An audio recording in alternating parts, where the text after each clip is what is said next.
Okay, so tonight I'm going to continue basically the talk, the exploration of case 13 of the Mumonkan, of the Gateless Gate, that I began 2 weeks ago.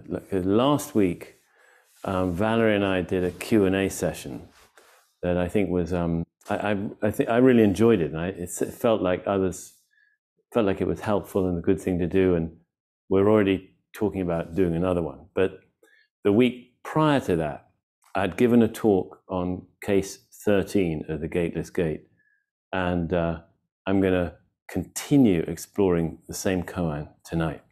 Before I dive in, I want to sort of backtrack a bit and just ponder, invite us to consider why, at a time like this, when we're all kind of to varying degrees dismayed and heartbroken by, worried and scared by events in Eastern Europe, of course, in the Ukraine, and just sort of agape, aghast at how the sort of folly and delusion of one man can wreak so much really unnecessary disaster on so many lives, and with potential to, maybe be much worse,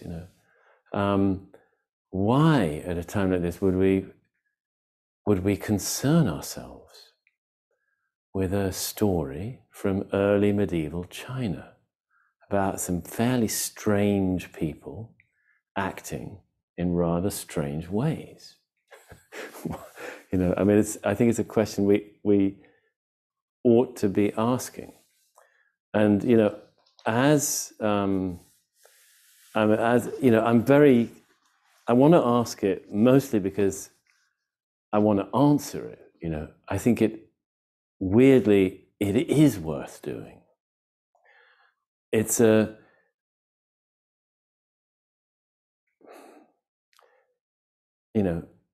you've heard me say this before, many of you I know, but koans, every single koan, the reason they're called koan, which means something like public case, which is, by the way, a term, I think, more or less from the legal system of China at that time.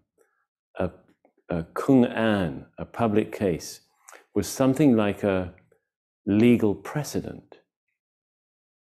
In other words, you could refer to this case and see how the law decided it, how the law was upheld in a certain case.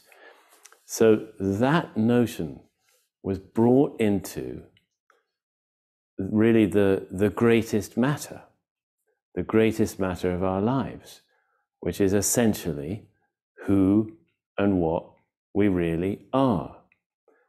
Or at the very least, we could say it's about releasing what we think we know about who and what we are.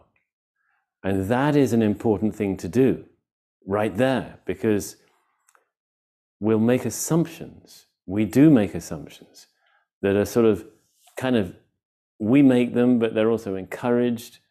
They're sort of almost driven into us, or we're driven to pick them up.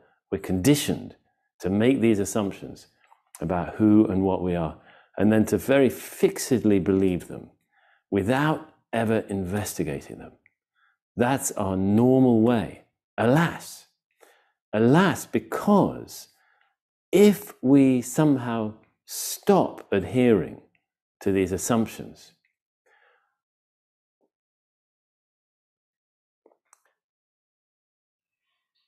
we could say, sort of on a positive way of looking at it, on a sort of affirmative way of looking at it, we can make remarkable discoveries, sort of inconceivable discoveries.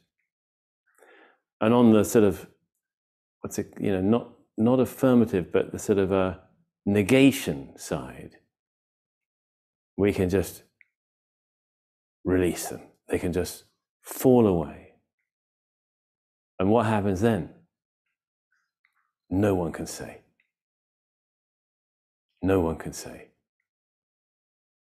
And essentially, every koan is basically an attempt to show us what happens then, to convey to us. Can't be done through words. What happens then? Well, you might object, koans are in words. Well, they are, it's true, they're packaged, put into the capsule of words, but the real koan is not the words.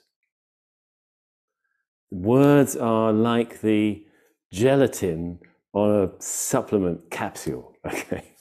You know, it's irrelevant. What matters is the mineral inside, the you know, whatever the supplement might be, you know. You know what I mean by supplements, those little herbal or mineral supplements we might take. They got the gelatin, I think it's gelatin. You know, sort of capsule. That's not why you take them. It's what's within. Same with koans. What's within them, the analogy breaks down a bit, because what's within them actually can't be contained by anything. It's far too big and it's far too small to be contained by anything. And yet, koans somehow have been conveying precisely that for well over 1,000 years, possibly much longer. I mean, in a sense, from the Zen point of view, all the sutras of early Buddhism, way back, 2,400 years old, perhaps, although not actually written down till, more recently than maybe 2,000 years ago or something, beginning to be written down. All of them, in a certain sense, they're trying to convey the same thing. And they're not about the words. What it is that they're trying to convey is not conveyed in words. I know it's a bit paradoxical. They're words, so you think, well, it is conveyed in words, Henry. What are you talking about? But, well, it's not really, because it can't be conveyed by anything. Okay, well, I'm gonna just tie out minds in knots if I keep going like this, but it's all true. So now, what is that would make it worth devoting time to? Well, it's something by means of which our life as we know it is well, you could say it's ended, or you could say it's hollowed out, or you could say it's come to be understood in such a different way. Not understood so much, experienced in such a different way. And when I say our life, of course, what we're talking about is now, this very moment. So don't think that it's merely about coming back to this very moment. And that's, practice on some level is about that, but not on this koan level. It's much, much more radical. It's about, essentially sort of taking this moment as we think it is and destroying it. Or not destroying it, revealing it truly. So that what we are habituated to seeing it as is like one of those sort of entrancing bubbles of kids' bubbles that you blow, and pops. And when that includes not just the world out there, but the one in here viewing the world out there. Both of them pop, you know, because they don't even do that because we know they weren't here to begin with. And then what? Again, that's what the koans are for. And then what? So let's go to the koan. I think I've probably just made it 5 times more confusing than it might have been. I don't know. I just don't know. You know, actually, one other point just to bear in mind is that these great collections, I don't know so much about the Gateless Gate actually, but the earlier great collections, the Hekigan, the Blue Cliff Record, and the Book of Serenity, they were both compiled, you know, in times of great turbulence. This and threat, you know, to Chinese society, and this one today that we're going to revisit, you know, I mean, one of the figures in it, Yanto, who lived from 828 to 887, he died relatively young, you know, 59 actually, or 60 by their way of counting. Is that right? Yeah. He was murdered. You know, he was sitting in his temple or monastery, and some kind of marauding bandits, sort of militia of some kind, you know, came by. All the monks fled, or he encouraged them to leave. Some say, and but he stayed on, and the sort of the bandit leader, or whatever I'm not sure exactly what, you know, came to him and just killed him. But right before he died, he was just sitting there in complete, perfect composure, actually. But as the sword was about to slice through his neck, he's said to have let out this great shout. It's a sort of famous thing in Zen history, Ganto's shout. He just shouted so enormously that it was heard miles away. And probably, according to our friend and my teacher, John Gaynor, I've heard him talk on this, and the last time I heard him speak about it, he said he asked us to imagine that, you know, the monks were sort of hiding in the local hills, and so that this great cry was actually a communication to them. He wanted them to understand something. He wanted them to realize something, and what that something was perfectly conveyed by his great cry. I mean, his great shout. He's trying to share the very same thing that I was talking about a moment ago. He's trying to convey that to them in the moment of dying. You know, what is it that he's actually showing them when he shouts it from complete composure and this really sort of unnecessary violence that's come to him? You know, and earlier in his life, there was a rather severe Buddhist oppression of Buddhism, oppression of Buddhism. Many monks were killed, many monasteries were torn down, and so on. And apparently at that time, Ganto sort of, I mean, hid out basically, kind of thing, as a ferryman, and survived that way. Then this later time, he just sat. You know, he wasn't going to do it again that way. He's just going to sit. So Ganto's last shout has been a kind of little theme in Zen history, Zen study over the centuries. What was that shout? Where is it now? When Hakuin, great Japanese master, almost 1,000 years later, in the 1720s or something, so whatever that is, 900 years later or so, when he was, honey, is everything okay, by the way? You're hearing me okay? Yes, fine. Yeah. Okay, thanks very much.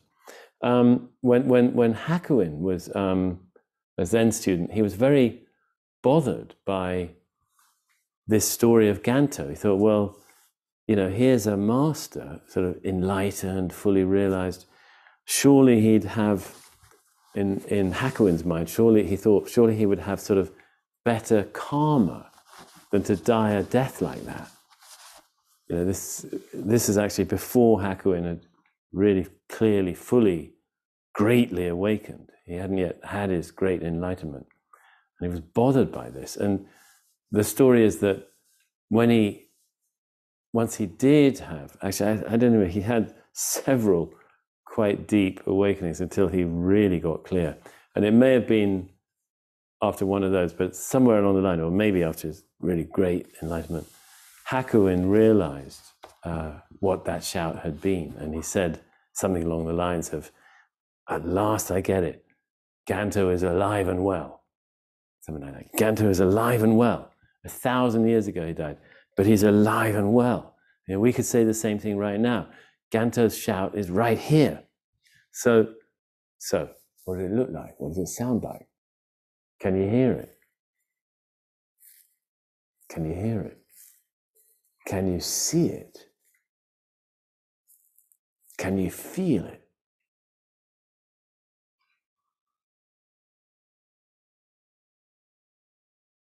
What is it really? Ganto's shout.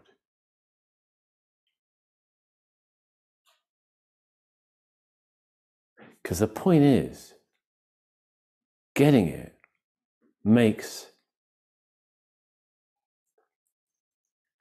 casts all other sort of troubles in a very different light. And it's a remarkably truer perspective. It's a more real perspective that the koan can bring us to, because it basically is only clearly, koan is only clearly alive when what obscures that perspective, that reality, has dropped away. So the koan's job is not to sort of get us to see something else, it's to help us drop what's in the way of what is already here and is always here, always now, always only now, always already only now. And hence Ganto's shout is right here. It's right here.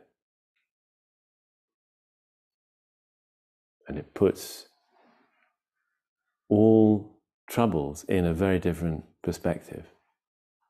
And it actually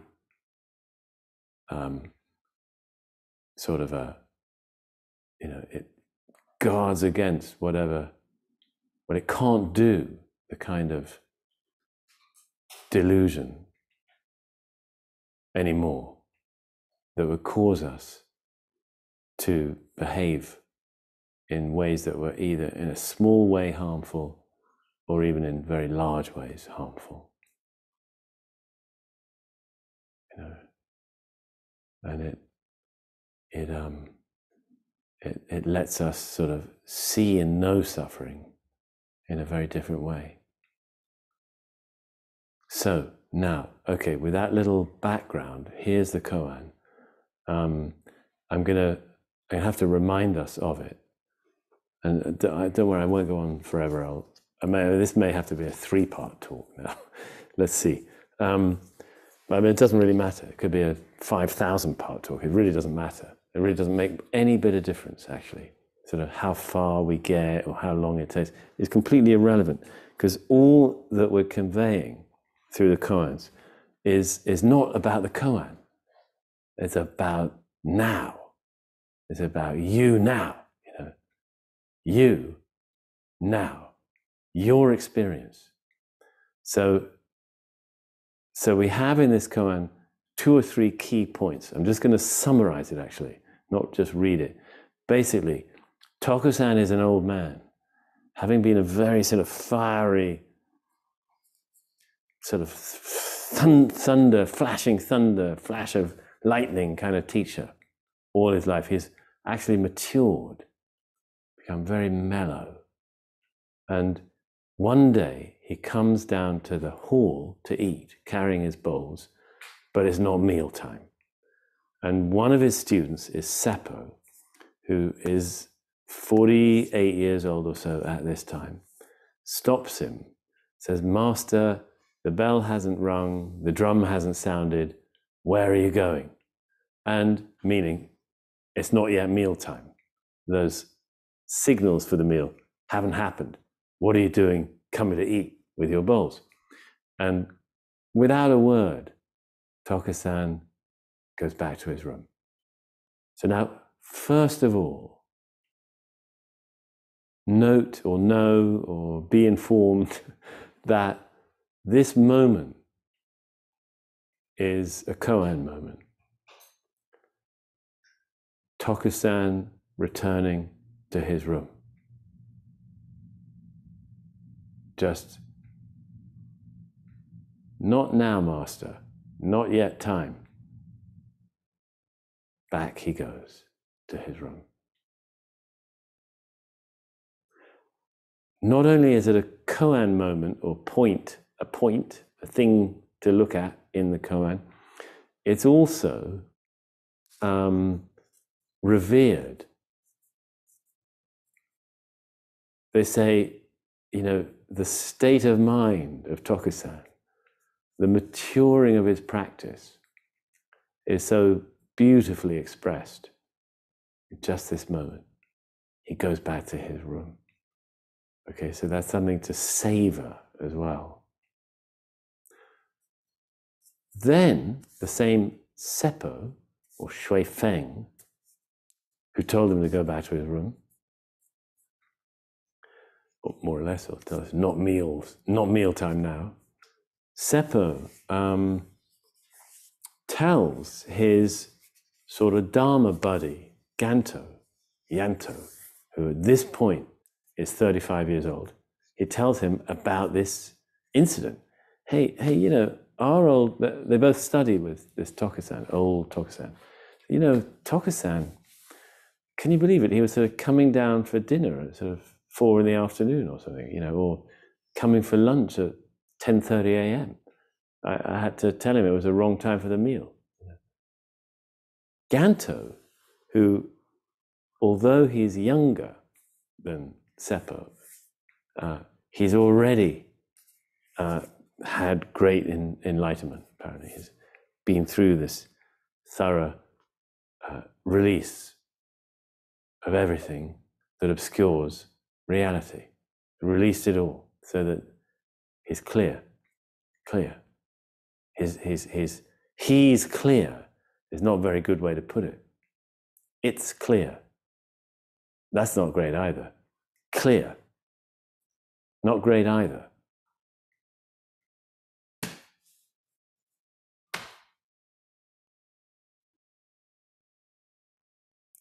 Not that great either. Ah!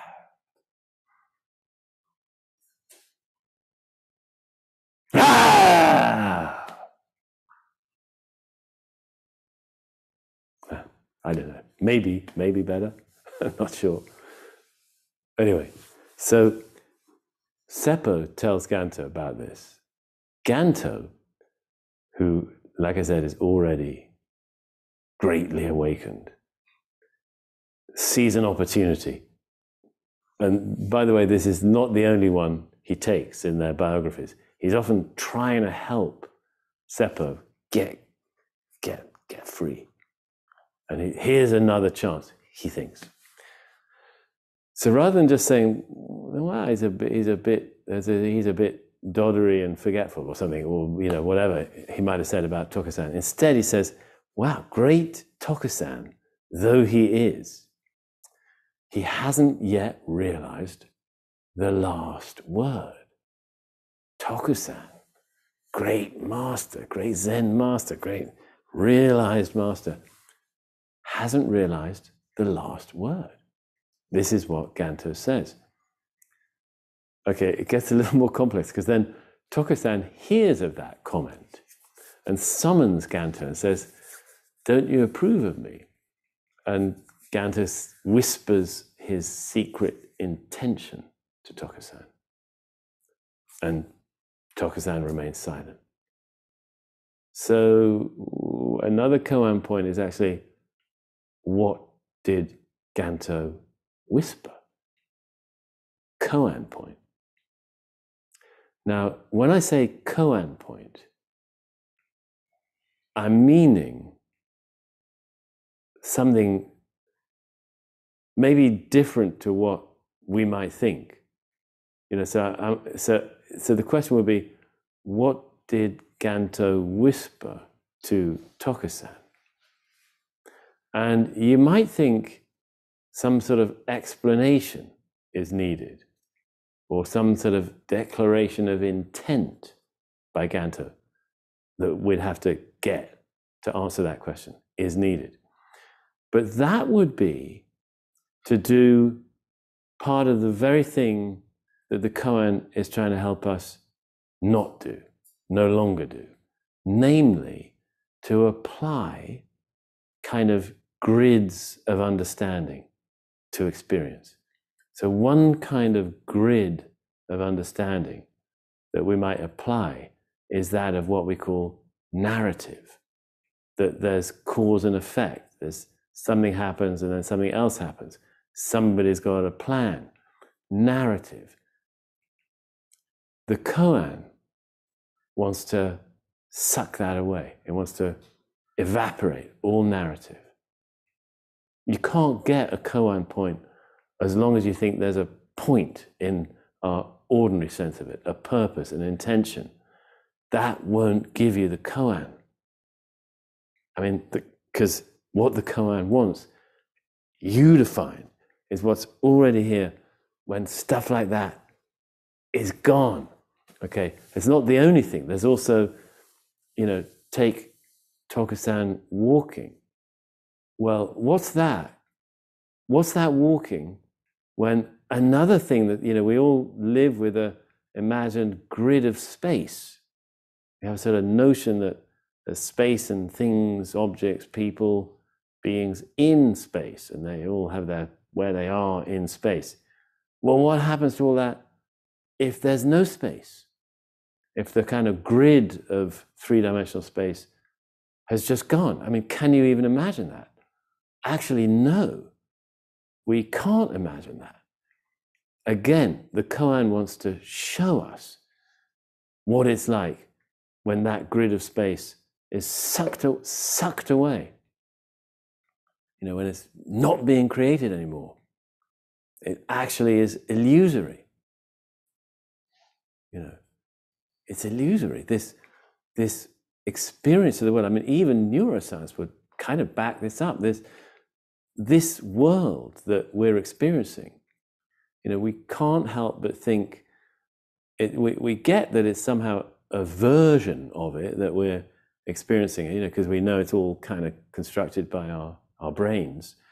But and in some sense, it's a simulation. I mean, I'm just doing a little neuroscience switch here, just to sort of give a little backup to the koan view, that we can't help but sort of feel, even if the world as I experience it is somehow sort of going on in my brain, it's a sort of simulation. It's a simulation of the real world out there. Well, no, neuroscience doesn't actually agree. Some anyway, and some consciousness studies in people going deep into the study of consciousness, which is a hot topic in science. It's a hot problem actually in science. They call it one of the hard problems. There's a handful. I think there's quite a few of them actually. well, there's a top list of 7, and then some people have a list of 50, hard problems in science. This high up on the top 7 is somewhere in top 7 is consciousness. What the hell is it, but what if, what if it's just simulation? And then not even that. So what is Tokusan walking? What is it? It's a great invitation, is what it is. It's a great invitation to know this existence in a far more weird and intimate and weird way. There's nothing like we think, in a sense. Okay, so Tokusan and Ganto whispering his intention. What is that? Another thing. Well, what's that if there's no narrative anymore? If there's no intention? What is it, Okay, but on it goes, because actually, after that little discussion, or whatever it was, between Ganto and Tokusan, I hope I haven't totally lost you yet. Remember Ganto's comment to Seppo was, Tokusan hasn't realized the last word. Just bear that in mind. So then the next day, Tokusan actually gives a talk, and apparently it's rather different from his usual style. After it, Ganto comes up to the front of the hall and sort of claps and rubs his hands in delight. How happy I am, he says, laughing. Our great master has finally realized the last word. From now on, he'll be subject to no one on earth. He's finally realized the last word. Now, it's kind of amazing because Tokusan is sort of renowned for having had this very profound awakening way, way back. If he's an old man now, I think he died in 782 to 865. 782 to 865 were his days. So maybe this is 860 or something. So year 860. So somewhere, or 863 or something, So somewhere way back, 782 he was born. So maybe around 810 sort of time. He had this really deep awakening.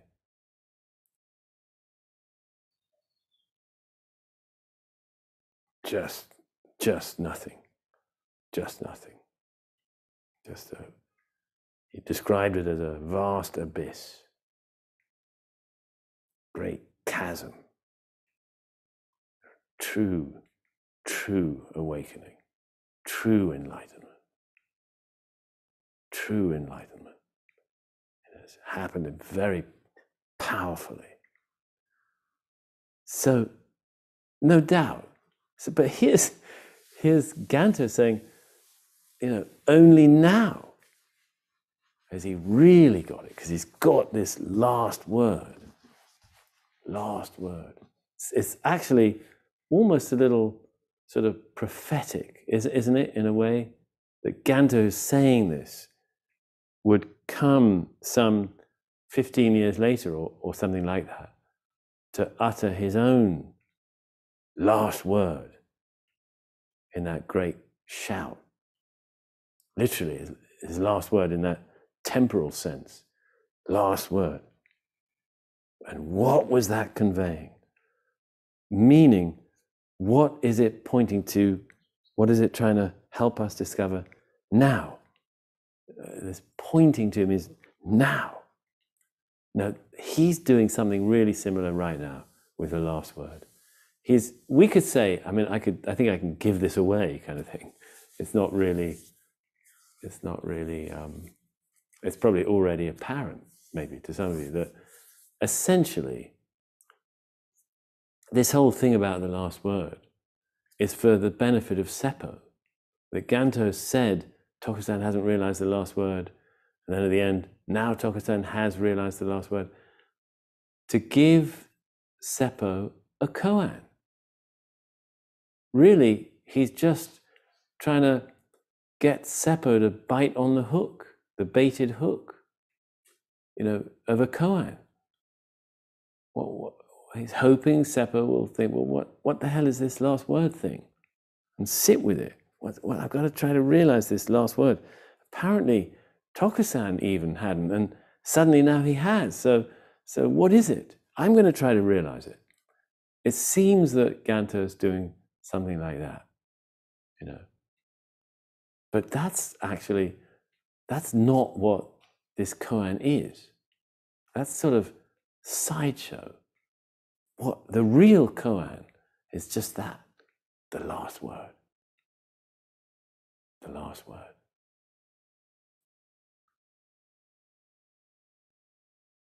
The last word. The last word.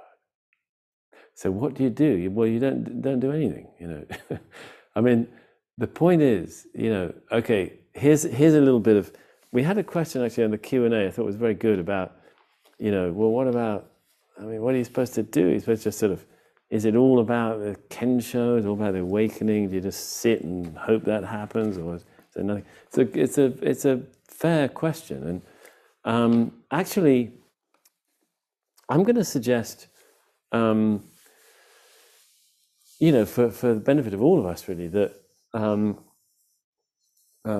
sort of in some kind of sort of deeper level or something, I don't know, one level anyway, koans indeed, that's their purpose, is to help us drop everything.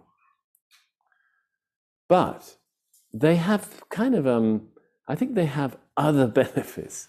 So we don't have to just sort of sit and feel our practice is just kind of, I don't know, sort of futile unless that happens or something. No, I think it's actually fair to say, and people find this, that koans can be, they can really help on some other levels. They can, admittedly, it's not really their primary sort of function, perhaps, but they can be, retrofitted to do other things, kind of thing.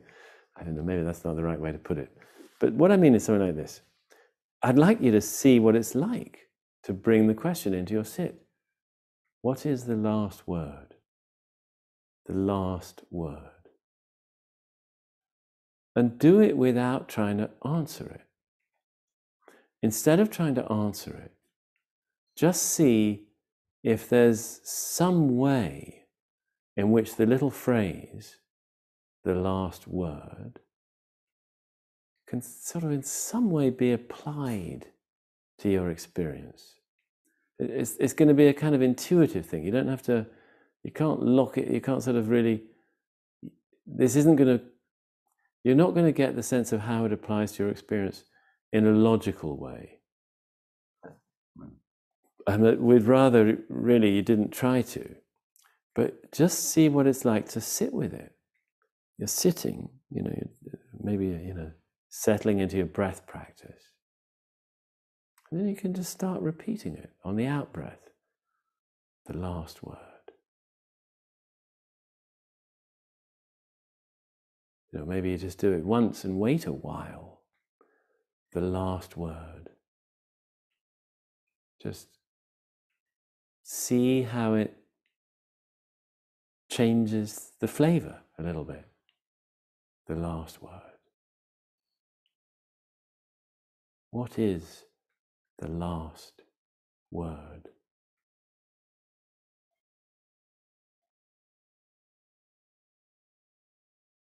What is the last word? In other words, you can just pick it up as we could call it a meditation aid. Not an enlightenment stick, an enlightenment brickbat.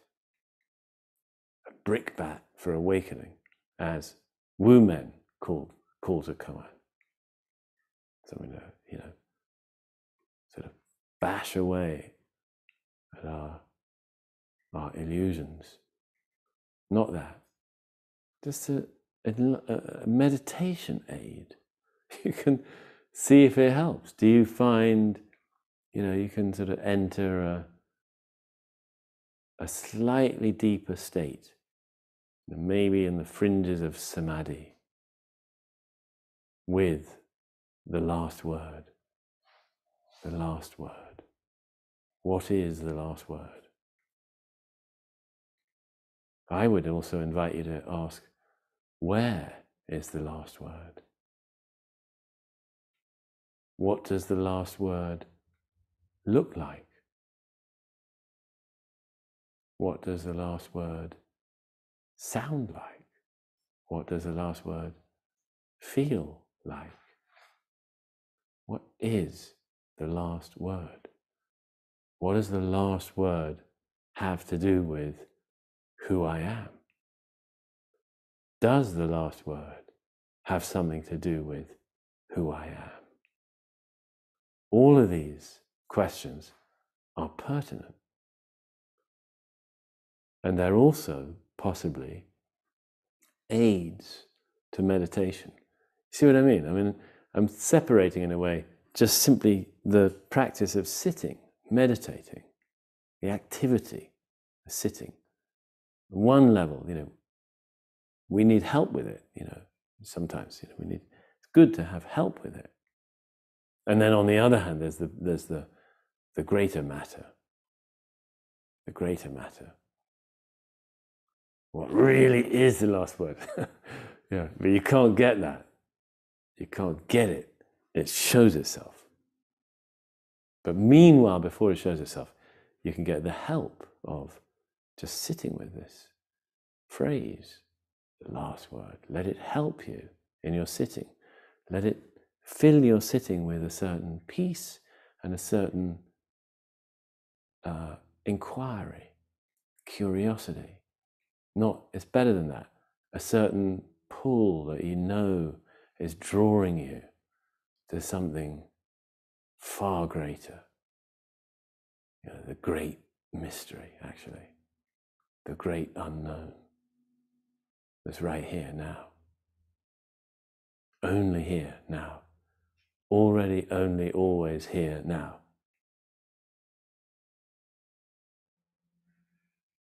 Okay, actually, I really want to go into the commentary that Mumon, who compiled this book, The Gateless Gate, and the commentary he writes on this koan, and the verse he writes on this koan.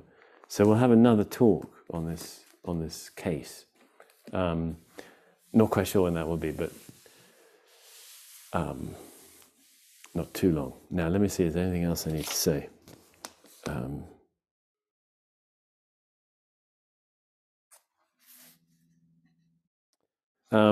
I think whatever else, we'll just do it next time. And, let this, just circling back to where we started, yes, let this koan, let these koans, let the reality of the koan, I don't really like that phrase. Let reality,